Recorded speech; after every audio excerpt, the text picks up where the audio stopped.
We humans are collectively too short-sighted to comprehend the destructive long-term climate effects we will see within the next few decades.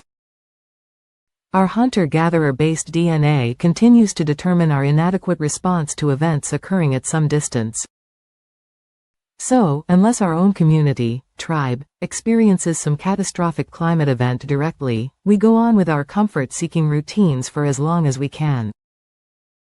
Sadly, the more thoughtful responses suggested by scientists have not been heard sufficiently in the past, and we will suffer the consequences.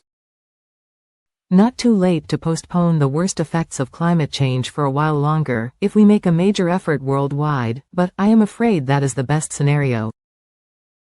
Long term, we are far too late to make a difference. I think we may actually be approaching a major turning point in political history where countries and governments as world powers will be replaced by corporations. Corporations are already richer than many countries and extremely influential even in the richer ones. We see this in the inaction on climate change, which is coming from pressure from oil companies and the industries that rely on them for cheap, dirty energy production. World governments are faced with a choice between sucking up to these corporations or facing economic ruin. Regardless of the progress we made in the past several centuries, we're heading back to feudalism, just in a new form. Contrary to the more popular topics like immigration, abortion, or the economy, climate change is by far the most critical issue facing both our country and the world at large. And yet this discussion has been practically omitted by our presidential candidates. I have lost all hope of a reduction in total emissions. In the words of Linus on Peanuts, we're doomed. I absolutely agree, but not with the doomed part, which serves no purpose. The NYT, for example, doesn't have a single columnist who considers climate change the top priority, or even top 5. 10? I keep hearing the progressives care about climate change, but I have seen absolutely no evidence of that. Their priorities are elsewhere. There is plenty of blame to go around. The Biden administration did a lot in terms of legislation, but was just terrible in communicating its accomplishment or what more needs to be done. We need to have better education from early age. Demand, organize nationally televised discussion about climate change to depoliticize the issue. Organize protests, I see them every time I visit Canada. There is so much that can be done. Our politicians dither while the world burns. Either we change dramatically or face the end of everything we know. If we elect Trump, climate scientist Michael Mann has said it'll be game over for the climate. The needed action. All nations establish hardline plans to reduce fossil fuel use by 1–2% a year with alternate sources replacing the energy needs. Energy is the world economy. When entire economies of various countries are dependent on not implementing such changes, the underlying theme of this article is obvious. Huge sacrifices seem to be programmed out of our DNA. The issue in the climate crisis is not so much how to address increasing demand for electricity with renewable energy sources as it is how to decrease that demand. In other words, it is not a technological but a societal and political issue. Our economic system worldwide is premised on perpetual growth, which requires a constant push for consumption, the creation of more needs and, when those needs are met, the need for more and bigger things, more travel on a whim, more indulgence for our increasing laziness. Of course, many people have stopped subscribing to this insanity, but which politician would have the courage to suggest that, as a society, we must change our way of life? Public transportation rather than cars. Reduce our carbon footprint, refrain from compulsive shopping, less work and less greed. This would be horror. Communism, which of course is inconceivable. So instead, the real debate is conveniently replaced by a search for technological fixes that will allow us to keep living the same way, even as it makes us miserable. We know what electric vehicles really mean: more driving, more electricity, more mining, etc. And this is just one example of how we are fooling ourselves on a finite planet. As Jason Hickel correctly points out in his seminal book, "Less is More, Capitalism is the Problem." The last time CO2 levels were above 400 ppm was millions of years ago. Human agriculture began when concentrations were around 200 ppm, and that level was fairly constant until the 1950s. The current concentrations are 423 ppm and steadily increasing by the day. The world we live in now has a climate system that humanity has never experienced. The planet is now hotter than it has ever been since the beginning of Homo sapiens.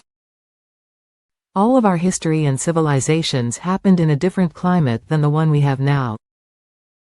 Global heating will destroy our food supply in our lifetimes. Agriculture is based on stable weather patterns that are now destabilized beyond recognition. I guess it's a form of hubris to believe that we can adapt to a brave new overheated world, but it is really just madness masquerading as serious discussions about moving money around while the planet burns. Maybe it's a mercy for humanity to no longer exist. We set fire to our home, and now the unwinding will destroy everything we take for granted. The gift of life wasn't enough for us, we wanted to make all things ours, and now the consequences will take away everything we care about. It seems we are like the frog is slowly boiling pot of water. Getting hotter and hotter until it's too late to do anything about it. Even for those that say it's just weather, why not cut CO2 as an insurance policy in case man-made climate change is real? The price of not getting this right is disaster for everyone. Want a livable planet? Vote like it. What sort of species destroys their own habitat? What sort of species destroys each other? What sort of species shows disregard for every other species? Would you say that species deserves to survive? What is wrong with us? Why can't we evolve? Plenty of money and resources for war and war toys, but saving the planet? Not worth it apparently. Humans, as a species, simply do not have the mental capacity or willpower to look beyond their next meal. We're doomed as a result of this. We don't seem care if we save ourselves, and certainly don't care if we doom the next few generations to hell on Earth before the inevitable extinction. Or, as a large segment of our population has done, simply denying what is becoming more and more obvious, that the changing climate is eventually going starve and/or cook us and drown us repeatedly until our technology no longer can protect us from what we've done to ourselves. Some think God will protect us, but it gave us dominion over this planet, which implies that we have stewardship of it, as well, and we failed to allow it to thrive. We had our chance, and unless there is a dramatic change in our worldview, which probably won't happen, we're goners. It seems like the most successful nations have taken the capitalist or consumerist idea to the point of vast destructiveness. Not vaguely in the future, but already. The verdict from the earth is that the ideology of endless growth and consumption simply can't continue, shouldn't have continued this far. The ideology kneels at the feet of human propensity to desire, to want more, of even the most preposterous things, none of which pay off as advertised. We have to consume less. Much less. But we seem mostly unwilling to consider such things. A murder, suicide pact with the earth.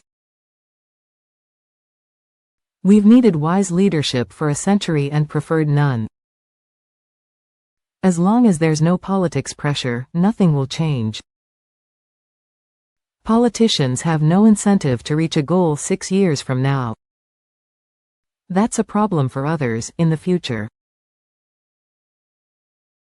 I don't think climate is even in the top 5 most important topics of the upcoming elections, and for most older people like myself, I doubt it's even in the top 10.